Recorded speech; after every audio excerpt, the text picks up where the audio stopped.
नमस्कार, सगरमाथा प्राइम समाचारमा स्वागत छ। म प्रसन्न ढुङ्गाना।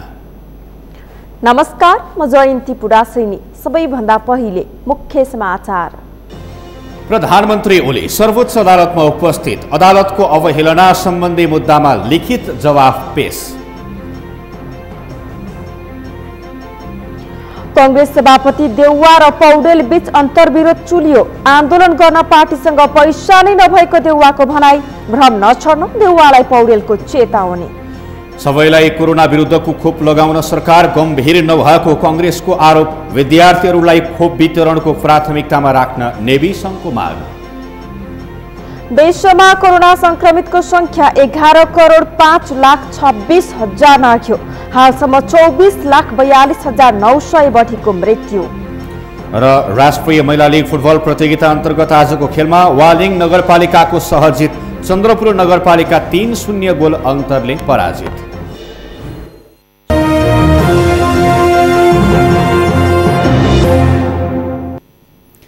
सगरमाथा प्राइम समाचार अब विस्तारमा।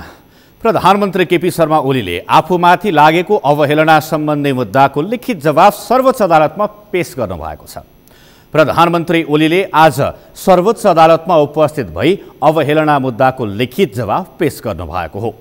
प्रधानमन्त्री ओलीले पुस 5 गते गरेको प्रतिनिधि सभा विघटन विरुद्ध सर्वोच्च अदालतमा सुनवाई चलिरहेका बेला संवैधानिक इजलासमा भइरहेको बहसलाई तमासाको संज्ञा दिनुभएको थियो। रिट निवेदकको पक्षमा बहस गर्नुभएका 94 वर्षीय वरिष्ठ अधिवक्ता कृष्णप्रसाद भण्डारीलाई लक्षित गर्दै प्रधानमन्त्री ओलीले एकजना बाजे वकिललाई पनि लिएर गएछन् तमासा देखाउन भन्ने अभिव्यक्ति दिनुभएको थियो। प्रधानमन्त्री ओली विरुद्ध वरिष्ठ अधिवक्ता कुमार शर्मा आचार्य र अधिवक्ता कञ्चन कृष्ण नेउपानेले छुट्टा छुट्टै दर्ता गराएको अवहेलना मुद्दामा माघ 15 गते प्रारम्भिक सुनवाई गर्दै न्यायाधीश मनोज कुमार शर्माको एकल इजलासले प्रधानमन्त्री ओलीलाई लिखित जवाफ पेश गर्न आदेश दिएको थियो। अधिवक्ता कञ्चन कृष्ण नेउपानेले प्रधानमन्त्रीले अवहेलना मुद्दाको जवाफ दिन अदालत आउनुले हाम्रो देशमा कानुनी शासन छ र प्रधानमन्त्रीले कानुनलाई सम्मान गर्नु भएको छ भन्ने देखाएको बताउनुभयो।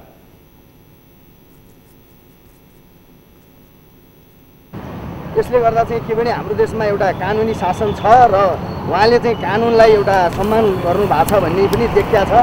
र प्रधानमन्त्रीज्यू यो मुद्दामा चाहिँ हामीले एउटा अदालतमा विचाराधीन बहसको सिलसिलामा र एउटा चाहिँ देशको चाहिँ वरिष्ठ ज्येष्ठ नागरिक 94 वर्षको कृष्णप्रसाद भण्डारीलाई उहाँले चाहिँ एकदम तमासा बाजे जस्ता शब्दहरू प्रयोग गर्नुभयो र उहाँ अदालतमा चाहिँ एउटा संसद विघटन विरुद्धको मुद्दाको विपक्षी पनि हुनुहुन्थ्यो र त्यो विषयमा बोल्नुभयो भने एउटा चाहिँ कानुनी शासनमा यो एउटा दण्डहीनता अराजकता नआओस् भनेर हामीले एउटा अदालतको चाहिँ हामी कोर्टका अफिसर हौँ, त्यसकारण अदालतको अवहेलना उहाँबाट भयो भन्ने एउटा हामीलाई लागेर त्यो अदालतको अवहेलनामा हामीले उहाँलाई चाहिँ विपक्षी बनाएका हौँ।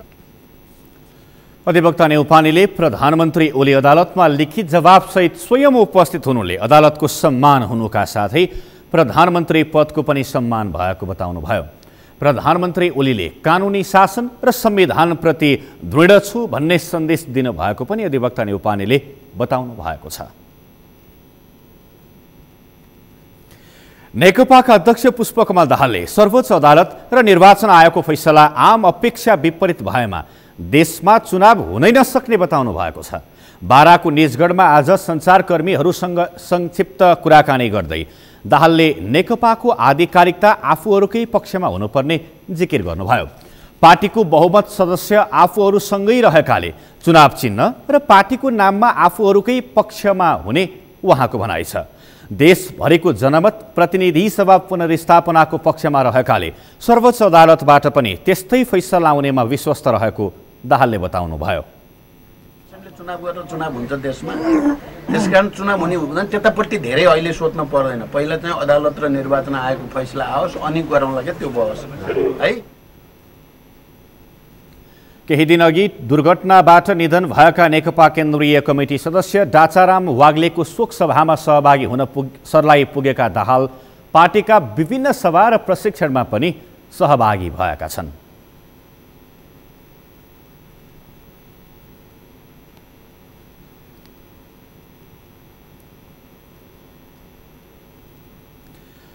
सरकार विरुद्ध चरणबद्ध आन्दोलन गर्दै आएको नेकपा दाहाल नेपाल समूहले आज काठमाडौँमा मानव साङ्लो सहित विरोध प्रदर्शन गरेको छ।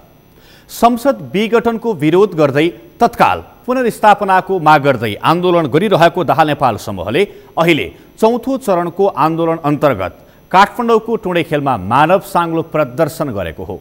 शान्ता दनुवारको रिपोर्ट। प्रतिनिधि सभा विघटन गर्ने प्रधानमन्त्री केपी शर्मा ओलीको कदम असंवैधानिक तथा प्रतिगामी भएको भन्दै चरणबद्ध आन्दोलनमा उत्रिएको नेकपा दाहाल नेपाल समूहले बिहिबार काठमाडौँमा मानव साङ्लो सहित विरोध प्रदर्शन गरेको छ। नेकपा दाहाल नेपालले घोषणा गरेको चौथो चरणको आन्दोलन अन्तर्गत बिहिबार आयोजित मानव साङ्लो प्रदर्शनमा सरकारको प्रतिगामी कदम सच्याउन माग गर्दै विरोध गरिएको थियो। पुष 5 गते संविधानमाथि कु र देशलाई प्रतिगमनतिर लैजाने केपी ओलीको कदमका विरुद्ध हो। हामी त्यही दिनबाट आन्दोलन छौँ। 3 चरणका आन्दोलन सकेर चौथो चरणमा विभिन्न केन्द्रीय स्तरका हामीले काठमाडौँमै 3वटा गऱ्यौँ, प्रदेश स्तरका, पालिका स्तरका, भोलि चाहिँ 7700 वडामै हुँदैछ। यो विरोध कार्यक्रमको निरन्तरता हो। अस्ति हामी ठुलो सभा गऱ्यौँ, निरन्तरता आज यो छ, पर्सि महिलाको छ, त्यसपछि उसो दलितहरूको एक दिन छ, आदिवासी जनजातिको 11 गते छ, 14 गते युवाको छ। तर हामी आन्दोलनको निरन्तर दिने यो न्यायपालिकामा मुद्दा भएको भएर त्यसले निरूपण नगर्दासम्म हामी चाहिँ जनतालाई विरोधमा ल्याउने हाम्रो योजना अन्तर्गत नै यो आजको 1 घण्टाको कार्यक्रम हो। सक्यो।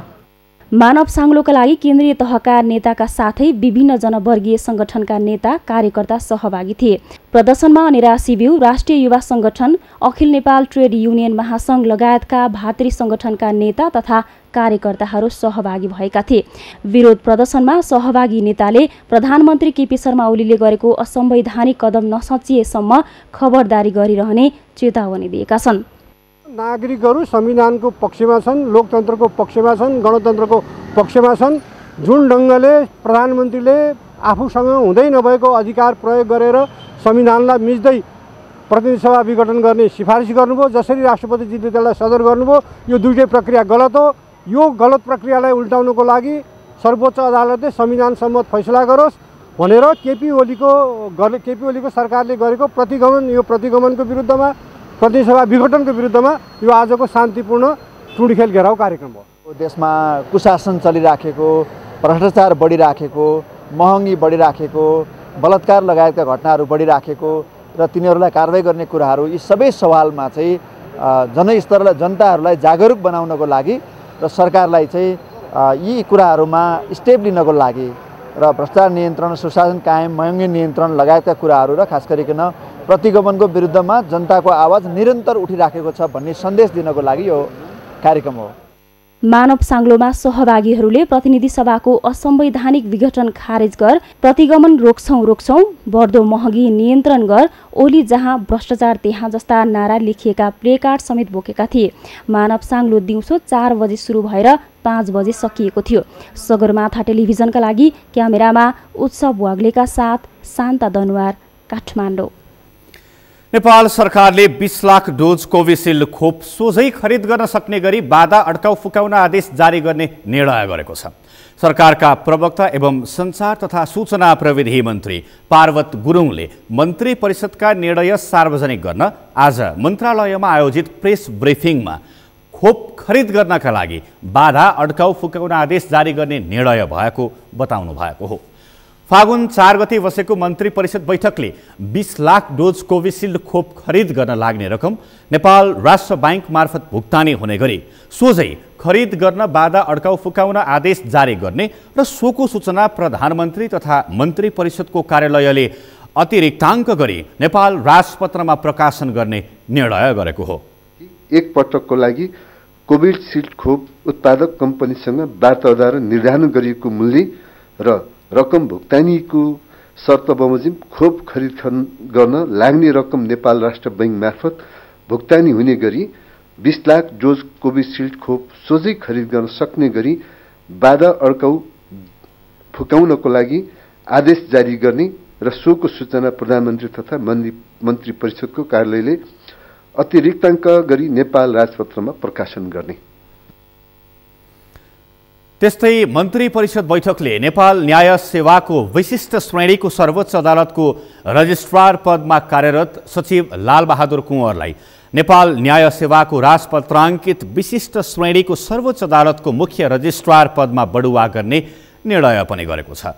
सरकारले योगमाया आयुर्वेद विश्वविद्यालय पूर्वाधार निर्माण विकास समितिको अध्यक्षमा प्राध्यापक अनुप कुमार श्रेष्ठ, सदस्यहरूमा डाक्टर देवकला भण्डारी, डाक्टर राजकिशोर शाह, राजकुमार घिमिरे र रामचन्द्र नेउपानेलाई नियुक्ति गर्ने निर्णय पनि गरेको छ।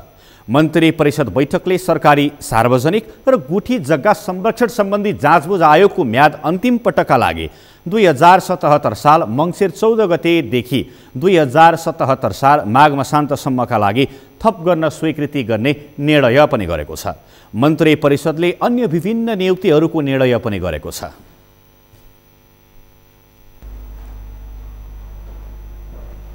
नेपालका लागि जापानी राजदूत मसामिची साइगोले राष्ट्रिय सभाका अध्यक्ष गणेश प्रसाद तिमिल सिन्हासँग विदाई भेट गर्नुभएको छ। आफ्नो कार्यकाल सकेर स्वदेश फर्कन लाग्नुभएका राजदूत साइगोले आज सिंहदरबार स्थित अध्यक्ष तिमिल सिन्हाको कार्यकक्षमा पुगेर भेटघाट गर्नुभएको हो। भेटमा अध्यक्ष तिमिल सिन्हाले नेपाल र जापान बीचका सरकार र जनस्तरमा सुमधुर सम्बन्ध रहेको र यो सम्बन्ध एक अर्काको स्वतन्त्रता, स्वाधीनता र परस्पर सहयोगमा आधारित रहेको बताउनुभयो। दुई देशबीच बेला बेलामा हुने उच्च स्तरीय भेटघाटले नै दुई देशबीचको सम्बन्धलाई अझै प्रगाढ बनाउँदै लगेको पनि अध्यक्ष तिमिल सिन्हाले बताउनुभयो। त्यस्तै कोरोना भाइरस विरुद्धको खोपलाई जापान सरकारले अनुमति दिएसँगै जापानमा छिट्टै नै यस रोग विरुद्धको लडाईँमा महत्त्वपूर्ण जित हासिल गर्ने विश्वास समेत व्यक्त गर्नुभयो। अध्यक्ष तिमिल सिन्हाले राजदूत साइगोलाई आफ्नो कार्यकाल सफलतापूर्वक सम्पन्न गर्नुभएकोमा बधाई तथा धन्यवाद समेत ज्ञापन गर्नुभयो।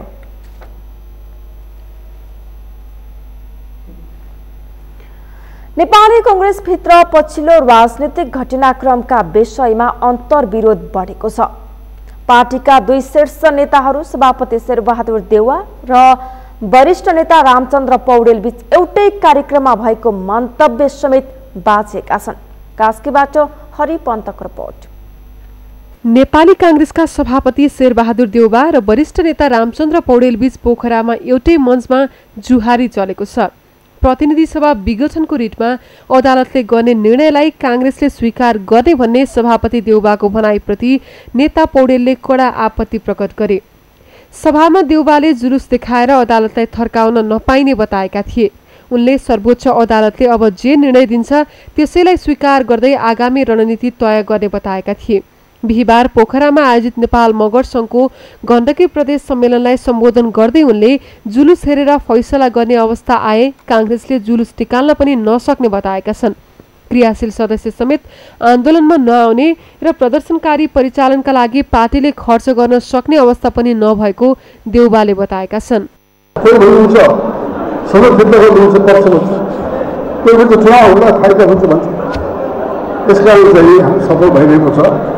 मेरो एउटा भनाइ के छ भनेदेखिलाई अदालतलाई यसो भन्ने बुझ्दैन। राम्रो वकिल राख्नु पाइन्छ, राम्रो वकिल राखेर बहस गराउने हो। तर सडकमा जुलुस निकालेर अदालतलाई माग भन्ने कुरा त हामी त पैसा पनि छैन, ठाउँ ठाउँमा गएर बोलाउनु सक्दैन कि पछिल्लो जुलुस होला कि भन्ने हुन्छ। अब त हुँदैन जुलुस, जुलुसकै आधारमा गर्ने भने अदालत पनि चाहियो। जुलुसमा कति मान्छे आए उसले अदालत पनि चाहियो। त्यस कारण चाहिँ हामी त्यो जुलुस ल्याउनै सक्दैन। हामी त पैसा पनि छैन। हामीलाई क्रियाशील अन्यको गल्ती भने हामीले के हो, क्रियाशील लिने बेला मारामार हुन्छ। क्रियाशील भोलि क्रियाशीलता अब भोलि आउँछ। एउटै मञ्चमा रहेका पार्टीका वरिष्ठ नेता रामचन्द्र पौडेलले भने जनतालाई भ्रममा नपार्न पार्टी सभापति शेरबहादुर देउवालाई चेतावनी दिएका छन्। पार्टी केन्द्रीय कार्यसमितिले प्रतिनिधि सभा विघटन गर्ने प्रधानमन्त्री केपी शर्मा ओलीको पुस 5 को कदमलाई असंवैधानिक, लोकतन्त्रमाथि प्रहार र तानाशाही भनेको भन्दै उनले तानाशाहीको विरोध गर्नु कांग्रेसको कर्तव्य भएको स्पष्ट पारे।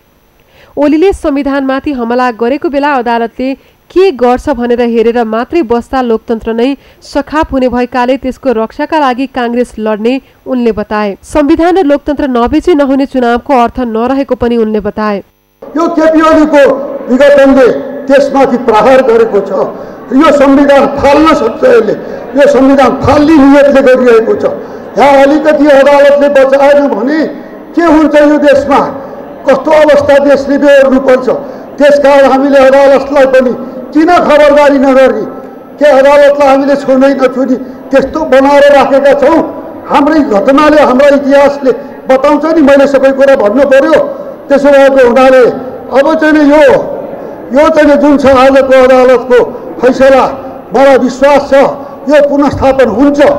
संसद पुनस्थापन हुनैपर्छ, हुनैपर्छ।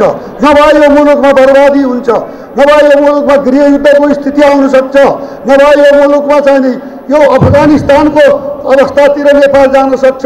पार्टीका उपसभापति गोपालमान श्रेष्ठले प्रधानमन्त्री ओलीले संविधान विपरीत काम गरेको भन्दै त्यसलाई अदालतले सच्याउनु पर्ने जिकिर गरे।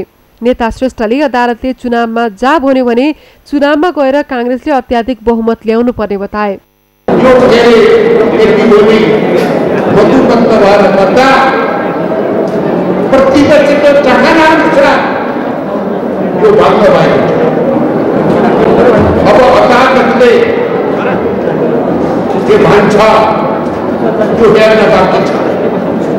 अदालतले चुनावमा जाए भने हामी सङ्गठित भएर चुनावमा गएर हामीले चुनावमा अत्याधिक बहुमत ल्याएर हामीले विपरीत सरकार गर्नुपर्छ।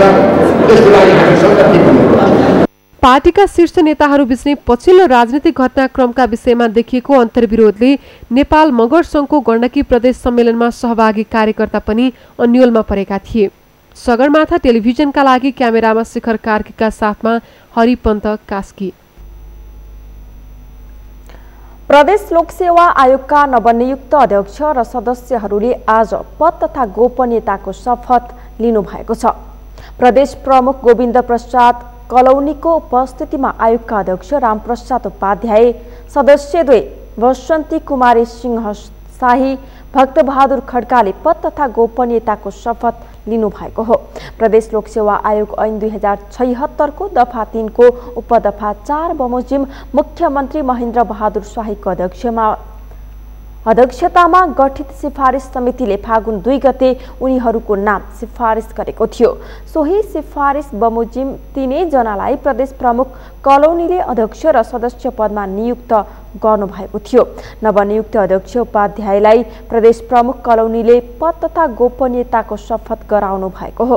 सदस्यद्वय शाही र खड्कालाई अध्यक्ष उपाध्यक्षले शपथ ग्रहण गराउनु भयो। प्रदेश सरकारले प्रदेश राजधानी सुर्खेतमै प्रदेश लोकसेवा आयोग कार्यालय स्थापना गर्ने निर्णय गरिसकेको छ। सगरमाथा प्राइम समाचारमा एकैछिन विश्रामपछि सबैलाई कोरोना विरुद्धको खोप लगाउन सरकार गम्भीर नभएको कांग्रेसको आरोप। विद्यार्थीहरूलाई खोप वितरणको प्राथमिकतामा राख्न नेवी संघको माग। विश्वमा कोरोना संक्रमितको संख्या 11,05,26,000 नाग्यो। हालसम्म 24,42,900 बढीको मृत्यु। र राष्ट्रिय महिला लीग फुटबल प्रतियोगिता अन्तर्गत आजको खेलमा वालिङ नगरपालिकाले सहज जित निकाल्यो। चन्द्रपुर नगरपालिका 3-0 गोल अन्तरले पराजित।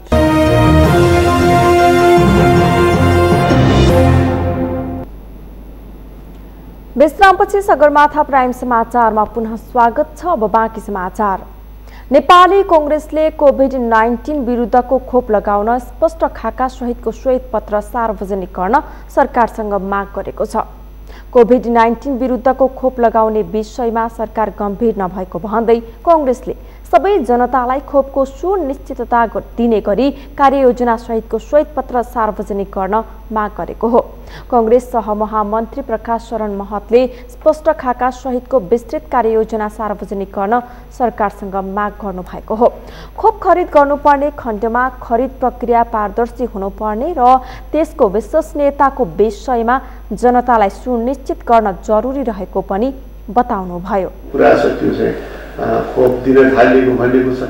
तर चाहिँ एउटा कार्ययोजना पारदर्शी कार्ययोजना आएको छैन, सरकारले प्रस्तुत गरेका छैन।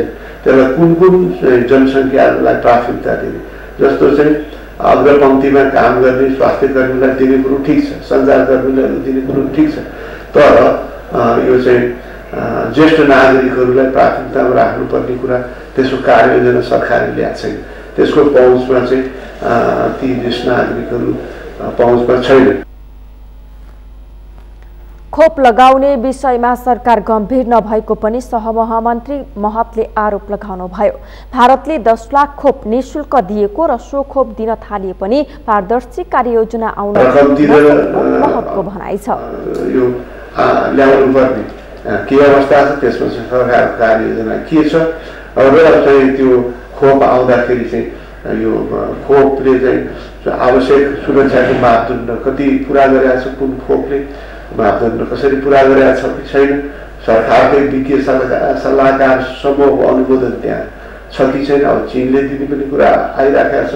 अरू कहाँ कुन कुन स्रोतबाट आउँदैछ र कुन कुन पपुलेसनमा प्राथमिकता दिइरहेछ, कहिलेसम्म सम्पूर्ण चाहिँ जनसङ्ख्याले यो चाहिँ कभर जनसङ्ख्याको पहुँचमा त्यो खोप पुग्ने हो र यो आर्थिक खरिद गर्नुपर्ने के अरे खोप खरिद गर्नुपर्ने खण्ड छ भने त्यो चाहिँ खरिद प्रक्रिया पनि पारदर्शी। सबैभन्दा पहिला अग्रपङ्क्तिमा काम गर्नेलाई पहिलो प्राथमिकतामा राखेर खोप दिने कुरा ठिक भए पनि ज्येष्ठ नागरिकलाई कसरी खोप दिने भन्ने कुराको कार्ययोजना ल्याउन नसकेको बताउनुभयो। निःशुल्क खोप कहाँबाट आउँदैछ र रकम तिरेर ल्याउने कार्ययोजना के छ भन्ने विषयलाई सरकारले स्पष्ट पार्नुपर्ने पनि सहमहामन्त्री महतले बताउनुभयो। कोभिड-19 विरुद्धको खोपको पहिलो अधिकार विद्यार्थीलाई दिइनुपर्ने माग गर्दै नेपाल विद्यार्थी संघले आज काठमाडौँको माइतीघर मण्डलामा प्रदर्शन गरेको छ। विद्यालय र क्याम्पसहरू खुलेका कारण विद्यार्थीहरूलाई कोरोनाको जोखिम बढेको भन्दै नेपाल विद्यार्थी संघले विद्यार्थीहरूलाई प्राथमिकतामा राखेर कोरोना विरुद्धको खोप दिनुपर्ने माग गरी प्रदर्शन गरेको हो। नेपाल विद्यार्थी संघका महामन्त्री दीपक भट्टराई सरकारले विद्यार्थीहरूलाई प्राथमिकताका साथ कोरोना विरुद्धको खोप नदिए सडक आन्दोलन गर्ने बताउनुभयो। विद्यार्थीहरूलाई पहिलो प्राथमिकतामा राखेर खोप लगाउन माग गर्दै पहिलो चरणमा शान्तिपूर्ण रूपमा प्रदर्शन गरी सरकारको ध्यानाकर्षण गराएको महामन्त्री भट्टराईले बताउनुभयो। त्यसकारण सरकारले अब विद्यार्थीलाई प्राथमिकतामा राखेर खोप दिनुपर्छ, किनकि विद्यार्थी भनेका भविष्यका कर्णधार हुन्। विद्यार्थीलाई हामीले संरक्षण गरेनौँ भने यो मुलुक कतातिर जान्छ। त्यसकारण अबको खोपको पहिलो प्राथमिकता विद्यार्थी वर्गलाई राख्नुपर्छ, विद्यार्थी शक्तिलाई राख्नुपर्छ भन्ने नै हाम्रो प्रथम कुरा हो। विद्यार्थीहरूले नेपाल विद्यार्थी संघको सरोकार विद्यार्थीलाई कोभिड-19 भ्याक्सिनको पहिलो अधिकार लेखिएको ब्यानर सहित प्रदर्शन गरेका थिए। विद्यार्थीहरूले अबको खोप हाम्रो हो, विद्यार्थीले लाउने खोप कहिले आउने, नेभी संघको सरोकार हाम्रो खोप हाम्रो अधिकार, अबको खोप विद्यार्थीको अधिकार लगायतका नाराबाजी समेत गरेका थिए। त्यस्तै विद्यार्थी नै हो यो देशको आधार, अबको खोप हाम्रो अधिकार, भविष्यको कर्णाधारले भविष्यमा नै हो त खोप पाउने, खोपको अधिकार सबैलाई लगायत लेखिएका प्ले कार्ड समेत बोकेका थिए।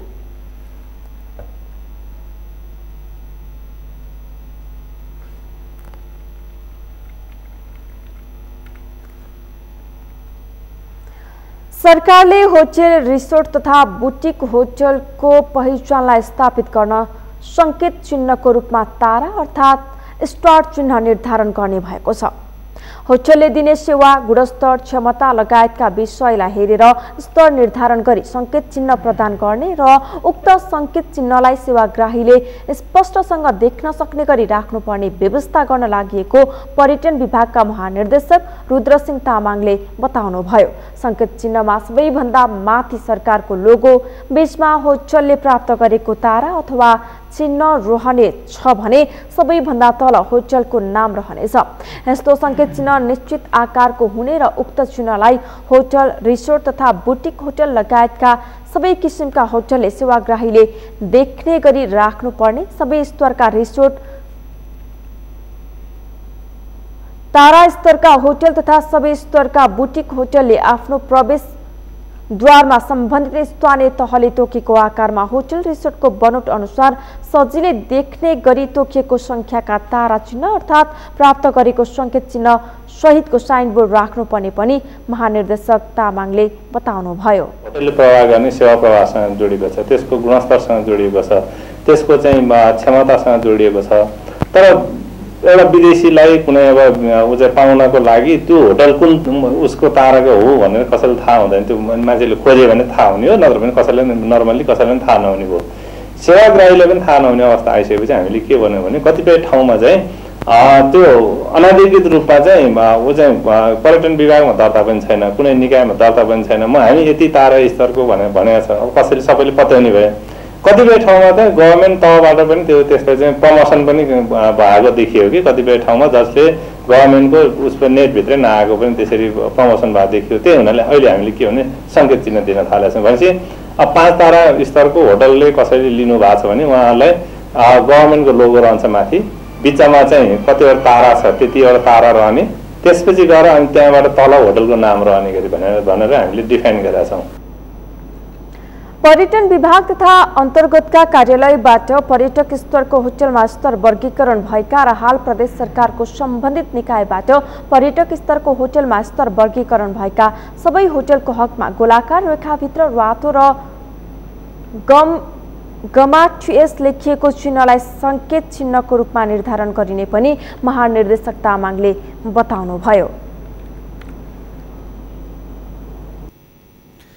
म्याग्दीको अन्नपूर्ण गाउँपालिका 5 खोपारा, बैयली, पाउद्वार, किन्दुमा गरिएको चौरी पालन पर्यटक भित्र्याउने माध्यम बनेको छ। परम्परागत चौरी पालन आय आर्जनको माध्यम बन्नुका साथै अवलोकन गर्ने भन्दै पर्यटकका लागि समेत आकर्षणको केन्द्र बनेको छ। सन्तोष गौतमको रिपोर्ट। म्याग्दीको अन्नपूर्ण गाउँपालिका 5 पाउद्वारमा पर्यटक आकर्षित गर्न चौरी महोत्सव सञ्चालन भएको छ। राष्ट्रिय पशुपक्षी स्रोत व्यवस्थापन तथा प्रवर्धन कार्यालयको सहयोगमा चौरी स्रोत संरक्षण तथा प्रवर्धन समिति पाउद्वारको आयोजनामा बुधबारदेखि आयोजना गरेको महोत्सव 6 दिनसम्म सञ्चालन हुने जनाइएको छ। चौरी संरक्षण, चौरीका उत्पादनको बजारीकरण, चौरीको महत्व र स्थानीय पर्यटकीय स्थलको प्रचार प्रसार गर्ने उद्देश्यले महोत्सव आयोजना गरिएको हो। भन्नुपर्दा सर यो 2077 यो प्रथम चौरी महोत्सव हामीले बाह्य पर्यटकहरूलाई आकर्षण गर्नको लागि र यहाँको चौरीको संरक्षणको लागि र यहाँको जनताहरूलाई चौरी सम्बन्धी जानकारी दिनको लागि हामीले यो कार्यक्रम गरेको छ। लेखका चरण क्षेत्रमा हिउँ परेपछि पाउद्वार गाउँको नजिकै लरेनीमा झारिएका चौरी अवलोकनका लागि स्थानीयले पाहुना बोलाएका छन्। कोरोनाका कारण थलिएको पर्यटन र ग्रामीण अर्थतन्त्रलाई पनि महोत्सवले सहयोग गर्ने अपेक्षा छ। महोत्सवमा कृषक र विज्ञहरूबीच चौरीको महत्व, समस्या, व्यावसायिक सम्भावना र कृषकको आवश्यकताका विषयमा छलफल आयोजना गरिएको छ। स्थानीय मगर संस्कृतिमा आधारित पुर्ख्यौली, सोरठी, कौरा, मादले, मारुनी गीत र नृत्य महोत्सवको आकर्षण हो। अनुकूल हावापानी र भूगोल भएको अन्नपूर्ण गाउँपालिकालाई सरकारले चौरी स्रोत केन्द्रको रूपमा विकास गर्न कार्यक्रम लागू गरेको छ। यसमा एउटा चाहिँ पशु प्रजननका कुराहरू जसमा चाहिँ हामीले 3वटा चौरी को भाले वितरण गरिसक्यौँ र त्यसपछि हाम्रो चौरीको आहारको कुराहरू लिन्छौँ र तेस्रोमा हाम्रो चौरीको स्वास्थ्यलाई पनि ध्यानमा राखेर हामीले विभिन्न किसिमका रोगहरूको खोपहरू र उपचारको लागि औषधिहरू उपलब्ध गराउँछौँ भने त्यसपछि चौथो कुरा चाहिँ हामीले के भने बजार प्रवर्धन कार्यक्रम र चौरीबाट उत्पादन भएको चिजहरूको प्रचार प्रसार गर्ने र यसको बजार प्रवर्धनको कार्यक्रमहरू मेजर चाहिँ हामीले पशुपालनको 4वटा कम्पोनेन्ट चाहिँ जुन हामीले 4वटा पिलर भन्छौँ त्यो 4वटा पिलरमा हामीले काम गर्दैछौँ। खोपारा, खयर, बयली, डाँडखर्क लगायतका बराहा शिखर, हिमालको फेदीका बुकीमा 3वटा फर्मले 400 बढी चौरी पालेका छन्। म्याग्दीमा यो ठाउँमा मात्रै चौरी पालन भएको हो। सामाजिक अभियन्ता डाक्टर महावीर पुनको अगुवाईमा पाउद्वार मावि र हिमाञ्चल माविका निजी स्रोतका शिक्षकको तलब भत्ता जुटाउन विक्रमसम्म 2058 देखि खोपारा क्षेत्रमा व्यावसायिक चौरी पालन गरिएको छ। पालिकामा यो चौरीको आकर्षणले एउटा अन्नपूर्ण गाउँपालिकामा एउटा पर्यटन भित्राउने मूल एउटा यो अन्नपूर्ण गाउँपालिकाको पाउदार र यो नागीको जुन संयुक्त आय लगानी र आयोजनामा व्यवस्थापनमा हाम्रो अन्नपूर्ण खोपरामा चौरीको पालन भइरहेको छ र यसै कार्यक्रमले खोपरामा प्रशस्तै मात्रामा हाम्रो गाउँठाउँको सब प्रशस्तै मात्रामा चौरीका खुन खानेदेखि लिएर यहाँको खोपरामा हेर्ने पर्यटनहरू एकदम यो कार्यक्रमले एकदम पर्यटनहरू भित्र हुन सफल भएको छ। प्राकृतिक हिसाबले सुन्दर यस क्षेत्रमा पालिएका चौरी र भेडागोठले पर्यटक आकर्षित गराएको छ। पशु बिमाको सुविधामा पहुँच विस्तारसँगै चौरीको नस्ल, गोठ सुधार, व्यावसायिक उत्पादनको विविधीकरण र बजारीकरणमा जोड दिन पर्ने आवश्यकता छ। चितुवाको आक्रमण, चरण क्षेत्रको अभाव र रोगको महामारी चौरी पालनको चुनौती बनेको छ। सगरमाथा टेलिभिजनका लागि म्याग्दीबाट सन्तोष गौतमको रिपोर्ट। अव्यवस्थित तारका कारण भोजपुर सदरमुकाम कुरूप बन्दै गएको छ। यति मात्रै होइन, तार व्यवस्थापनमा सम्बन्धित निकायले चासो नदिँदा दुर्घटनाको जोखिम समेत बढेको छ। वर्षौंदेखि समस्या दोहोरिए पनि तार व्यवस्थापन नहुँदा भोजपुर बजारवासी समस्यामा परेका छन्। मोहन तामाङको रिपोर्ट। भोजपुर सदरमुकामका हरेक गल्ली, चोक, मोडहरूमा अव्यवस्थित रूपमा तार लत्रिएका छन्। हरेक बिजुलीका पोलमा तारको भार छ। एकै ठाउँमा टाँगिएका सबै खाले तारहरू यत्रतत्र बटारिएका छन्। कयौं बिजुलीका पोलहरू पुराना भइसकेका छन्। अव्यवस्थित रूपमा झाँगिएका तारले सदरमुकाम कुरूप बनाएको छ। यसरी गुजुल्टिएका तारका कारण कुनै बेला बिजुली सर्ट भएर दुर्घटना निम्तिने हो कि भन्ने खतरा छ। सदरमुकामको यो हविगतले जति कुरूप बनाएको छ त्यति नै जोखिम पनि निम्ति आएको छ। बैंक रोड, डाँडा गाउँ, 4 भन्ज्याङ, पानी ट्याङ्की लगायत भोजपुर सदरमुकामका मुख्य बजार क्षेत्रभित्रका हरेक गल्ली र चोकमा रहेका जीर्ण अवस्थाका बिजुली, इन्टरनेट र टेलिफोनका तारहरूले जोखिम बढेको छ। विशेष गरी भूकम्प, आगलागी, हावाहुरी जस्ता प्राकृतिक विपदका समयमा झनै जोखिम हुने गर्छ। सदरमुकाम आसपासको क्षेत्रमा, गल्लीमा, बाटाहरूमा चाहिँ जुन यो विद्युतका तारहरू, यो टेलिफोनको तारहरू, नेटका तारहरू र घरमा लगिएका चाहिँ यो बिजुलीका जुन तारहरू छन् त्यसले चाहिँ जुनसुकै बेला पनि ठुलै दुर्घटना निम्त्याउन सकिने अवस्था देख्दछु। विद्युतको वायरिङहरू, विद्युतका तारहरू चाहिँ अव्यवस्थित रूपमा रहेको देखिन्छ र यसले चाहिँ एकदमै जोखिम, यसले चाहिँ जस्तो आगलागी, त्यस्तै गरी चाहिँ अब मानवीय क्षति हुन सक्ने करेन्टका कुराहरू र एकदमै यो चाहिँ यसलाई व्यवस्थित गर्नको लागि, सम्भावित चाहिँ जोखिमबाट मुक्त गर्नको लागि र व्यवस्थित गर्नको लागि चाहिँ सम्बन्धित सरोकारवालाहरूले एकदमै व्यवस्था गरिराखेको अवस्था छ र सम्बन्धित सरोकारवालाहरूले चाहिँ यसको चाँडै व्यवस्थापन गर्नुपर्ने आवश्यकता देखिन्छ। यता विद्युत प्राधिकरणले भने स्थानीयवासीकै लापरवाहीका कारण तार व्यवस्थापन हुन नसकेको दावी गरेको छ। बजारका विद्युत विस्तार लाइनहरू, अन्य इन्टरनेट कम्पनी र नेपाल टेलिकमले एकै स्थानमा तार व्यवस्थापन गर्दा यो समस्या आएको नेपाल विद्युत प्राधिकरण भोजपुर वितरण केन्द्रको दावी छ। बिजुली अफिसले गर्नेसम्म व्यवस्थापन चाहिँ हामी गरिरहेको छौँ। अब जस्तै जहाँको जुन ठाउँमा काठको पोल छ बिस्तारै क्रमिक रूपमा बदली गर्दैछौँ। ग्राहकहरूको निवेदन आयो भने सर कसैको अब त्यो पोल तार भुइँमा छ अथवा तारको क्लियरेन्स, ग्राउन्ड क्लियरेन्स कम छ, त्यसलाई तत्कालै निवेदन दियो भने हामी तत्कालै त्यसलाई सुधार गर्दैछौँ। जहाँसम्म त्यो नेटको तारहरूको छ हामीले उसलाई बारम्बार चिठी पनि पठाइरहेको हुन्छौँ कि तपाईँहरू तार व्यवस्थित गर्नुहोस्। त्यही पनि अब आजकल अब जति भने पनि नटेर्ने भने कहिलेकाहीँ हामी चाहिँ उसलाई चाहिँ तार काटिदिने पनि व्यवस्था गरेछौँ।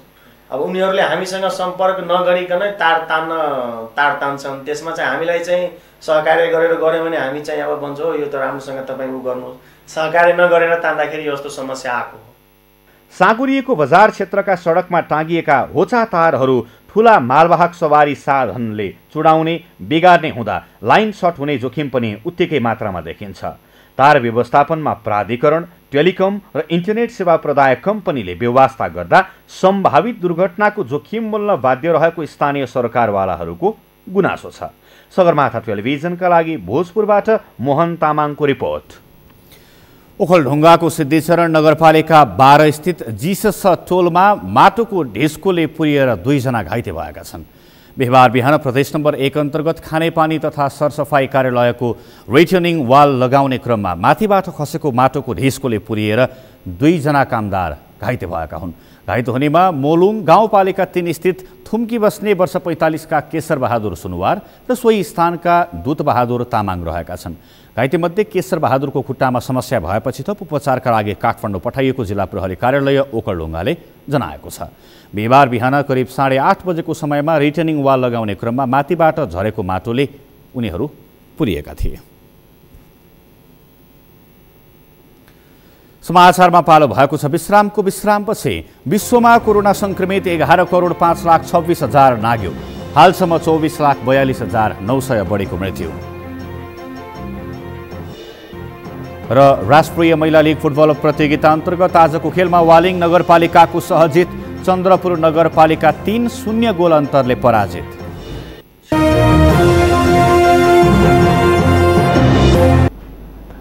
अब पालो अर्थ समाचारको। अर्थ समाचारका प्रायोजक हो आफ्नो विश्वास हो त्रिशक्ति सिमेन्ट। सरकारले बढी कर लगाउँदा नेपालको इन्टरनेट महँगो हुन पुगेको गुनासो सरकारवालाहरूले गरेका छन्। इन्टरनेट अत्यावश्यक सेवाको सूचीमा पर्ने भए पनि सरकारले धेरै कर लगाउँदा सर्वसुलभ हुन नसकेको उनीहरूले बताएका हुन्। एक रिपोर्ट। नेपाल आर्थिक पत्रकार समाज सेजनले काठमाडौँमा आयोजना गरेको नेपालमा इन्टरनेट वितरण मुद्दा र चुनौतीहरू विषयक अन्तर्क्रियामा सहभागी भएका सरकारवालाहरूले नेपालमा इन्टरनेटमा लगाइने करका कारण इन्टरनेटको शुल्क महँगो भएको बताएका हुन्। इन्टरनेट अत्यावश्यक सेवाको सूचीमा पर्ने भए पनि सरकारले धेरै कर लगाउँदा सर्वसुलभ हुन नसकेको उनीहरूको तर्क छ। कार्यक्रममा इन्टरनेट सेवा प्रदायक सङ्घ नेपाल आइस्पानका अध्यक्ष सुधीर पराजुलीले अन्य अत्यावश्यक सेवामा कुनै कर नलगाउने तर इन्टरनेटमा कर लगाउने गरेको बताए। राज्य चलाउन कर चाहिन्छ। यो हाम्रो साधारण जनताले पनि राज्यलाई कर तिर्यो भने राज्यले त्यो अनुसारको खर्च गर्ने विकास गर्ने हो। तर कुनै एउटा सेक्टरलाई उठ्नै नसक्ने गरेर या साधारण जनताको पहुँचमा यो सेवा अत्यावश्यक सेवा पुर्याउनै नपाउने किसिमले चाहिँ कर थपिनु भनेको पनि यसमा राज्यको पनि गल्ती देखिन्छ। कार्यक्रममा नेपाल दूरसञ्चार प्राधिकरणका प्रवक्ता मीन प्रसाद अर्यालले ब्रोडब्यान्ड इन्टरनेटको विस्तार 10% बढ्दा यसले कुल ग्राहस्थ उत्पादनमा 1.3% योगदान गरेको बताए। सरकारले इन्टरनेटको लागत वार्षिक प्रतिव्यक्ति आयको 5%मा झार्न प्रयास गरिरहेको पनि उनले बताए। ट्याक्सेसनमा जो अप्टिमम अब राज्यले मैले भने पहिला चाहिँ भोइसबाट चाहिँ रेभेन्यू जेनेरेट हुन्थ्यो, अब अहिले बिस्तारै त्यो सिफ्ट भएर डाटामा गएको छ। त्यो हुनाले राज्यले त्यो कम्पेन्सेट गर्नलाई डाटामा दिनु त केही स्वाभाविक हो, तर त्यसलाई चाहिँ रिजनेबल राख्नुपर्छ र यसबाट चाहिँ आइसिटी पेनिट्रेसनलाई बढो हुनुपर्छ, त्यसलाई प्रमोट गर्ने खालि तबले चाहिँ ट्याक्स लिनुपर्छ भन्ने जेनरल सिद्धान्त। अर्थ मन्त्रालयका उपसचिव शरद निरौलाले सरकारले पूर्वाधार बनाउनका लागि लगानी गर्नुपर्ने भएकाले कर उठाउनै पर्ने बाध्यता रहेको बताए। उनले अवस्था हेरेर इन्टरनेटको कर हेरफेर हुने भन्दै लागत सस्तो हुँदैमा प्रयोग नबढ्ने दाबी समेत गरे। अहिले पनि उपभोक्ताबाट इन्टरनेट सेवा महँगो भएको गुनासो नआएको दाबी गरे। ट्याक्स भनेको जहिले पनि डिमान्ड र सप्लाईमा हैन, डिमान्ड गर्ने पक्षले के गर्छ, सप्लाई गर्ने पक्ष त्यसबाट डिटरमाइन हो। अहिले हामीले ट्याक्स बढी छ, कन्ज्युमरले लिन सकेनौँ भनेर भनेका छौँ। तर मलाई लाग्छ कुनै पनि कन्ज्युमर फर्ममा यो चाहिँ अहिले सर्भिस प्रोभाइडर फर्ममा नभएर कन्ज्युमर फर्ममा इन्टरनेटको चाहिँ चार्ज एकदम बढेको हामीले लिन सकेनौँ भनेर जसरी पेट्रोलको डिजलको वा अन्य कुराको उठिरहेको छ त्यस्तो एकदम न्यून मात्रामा हुन्छ। जब जब त्यो व्यक्तिहरू साँच्चै इन्टरनेट लिनुपर्ने रहेछ, मलाई आवश्यकता महसुस हो र त्यो अब महँगो रहेछ भनेर पब्लिक भोइस पनि आउन थाल्छ, ट्याक्स अटोमेटिक त्यसमा सरकारले घटाउनलाई बाध्य हुन्छ। नेपाल विद्युत प्राधिकरणका निर्देशक श्रीराम पाण्डेले विश्वको अनुभव हेरेर नै प्राधिकरणले पोलको भाडा दर कायम गरेको भन्दै तत्काल पोल भाडा नघट्ने बताए। 1200 प्रति महिना प्रति किलोमिटर भनिन्छ, त्यो चाहिँ 24 कोरसम्म, 25 कोरदेखि 48 कोरसम्म 1900 रुपियाँ प्रति महिना छ। त्यस्तै 49 कोरदेखि माथि चाहिँ 2700 प्रति महिना भन्ने यो चाहिँ नि एडिएसएसको अप्टिकल फाइबरको लागि भनेर छ। यसमा अन्य 4-5 थरीको अरू पनि छ। यसमा 63 केबीमा गर्ने, 33 केबी जनरली युज हुने 33 केबी र 33 केबी पोलभन्दा मुनि भनेको हाम्रो यो सहर बजारतिर हिँड्ने केबलहरूको लागि हो। अब यो रेट चाहिँ फिक्स भइसकेको छ। अब यसमा नयाँ रेट अनुसार हामी चाहिँ जानुपर्ने हामीलाई पनि बाध्यता हुन्छ र हामीले त्यो अनुसार नोटिस निकालेर अगाडि बढ्छौँ। नेपाल टेलिकमका प्रबन्ध निर्देशक दिल्ली अधिकारीले नेपालको इन्टरनेट खासै महँगो नभएको दाबी गरे। इन्टरनेटको लागत कम गर्नका लागि पूर्वाधारको प्रयोगलाई डुप्लिकेसन हुन दिन नहुने उनले बताए। इन्टरनेट सेवा प्रदायक कम्पनीहरूले वितरण प्रणालीलाई व्यवस्थित गर्न सक्दा समेत इन्टरनेटको लागत कम हुने उनको तर्क छ। इन्फ्रास्ट्रक्चर कम्पनीको कन्सेप्ट कसरी आयो भन्दाखेरि यही चिजको कुराहरूलाई व्यवस्थित गर्नको निम्ति, तारहरू व्यवस्थित गर्नको निम्ति, अनि इन्फ्रास्ट्रक्चर डुप्लिकेसन भएको छ, डुप्लिकेसनलाई रिड्युस गर्ने लागत त घट्ने भएन। अहिले हेर्ने भने सबैजना आइएसपी साथीहरूको चाहिँ केबलमा 50% 40% पनि युटिलाइजेसन छैन भित्रको फाइबर कोर हेर्दाखेरि, त्यही अर्कोले पनि तान्नु हुन्छ। इन्टरनेटको कर घटाउने र पूर्वाधार प्रयोगको भाडा दर कम गरेमा इन्टरनेट सेवालाई सबैको पहुँचमा पुर्याउन सकिने सरकारवालाहरूको भनाइ छ। प्राधिकरणले आफ्नो पोल र ओपिजिडब्ल्यू केबलको भाडा दर बढाउँदा ग्रामीण क्षेत्रमा इन्टरनेट विस्तारमा समस्या भएको इन्टरनेट व्यवसायीहरूले बताएका छन्। यो सँगै हामी सगरमाथा प्राइम समाचारको अन्त्यमा छौँ। अन्त्यमा मुख्य समाचार फेरि एकपटक। प्रधानमन्त्री ओली सर्वोच्च अदालतमा उपस्थित, अदालतको अवहेलना सम्बन्धी मुद्दामा लिखित जवाफ पेश।